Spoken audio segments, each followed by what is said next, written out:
In this approach, team teaching, both teachers are often in front of the classroom sharing the responsibilities of lead instruction. An example of collaboration, because we expect our kids to collaborate so often together and they don't have a model of that a lot of times in a classroom that only has one teacher.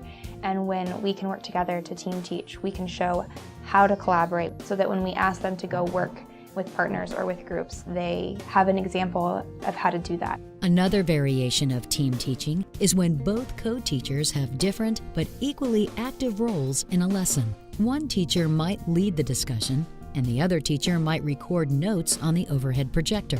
And then if she is up there teaching and I know that they're not understanding it, it's easy for me to say, you, come with me, and we go to the side. And I would redo the same thing. It's reteaching right there exactly the step that they're being confused on so that they can have that deeper grow from that understanding right then. Both teachers are fully engaged in lesson delivery. The teachers must also work well together in terms of gauging their contributions so that lesson pacing is maintained.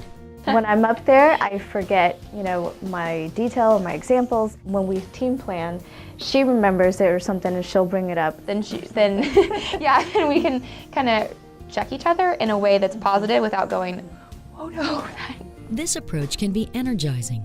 There is often an entertainment factor present as the teachers interact with one another, and this often increases student attentiveness and engagement.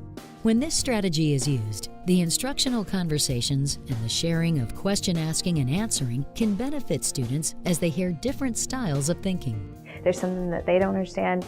There's one of us roaming around, so scaffolding is happening all the time.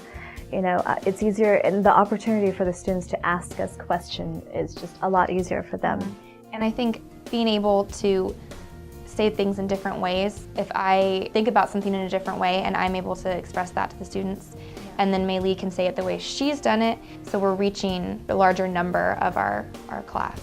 In addition, teachers are able to emphasize their strengths in a lesson segment, and teacher creativity is often enhanced using this approach.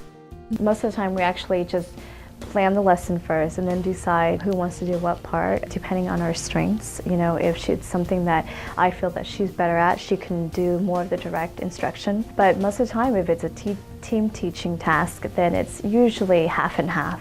This strategy should be used occasionally, as some of the more subtle student needs can be missed when grouping is not being used. It's supporting student learning, just being able to model collaboration and model working together and showing that it's okay that if you forget, it's okay to have somebody support you and have your back.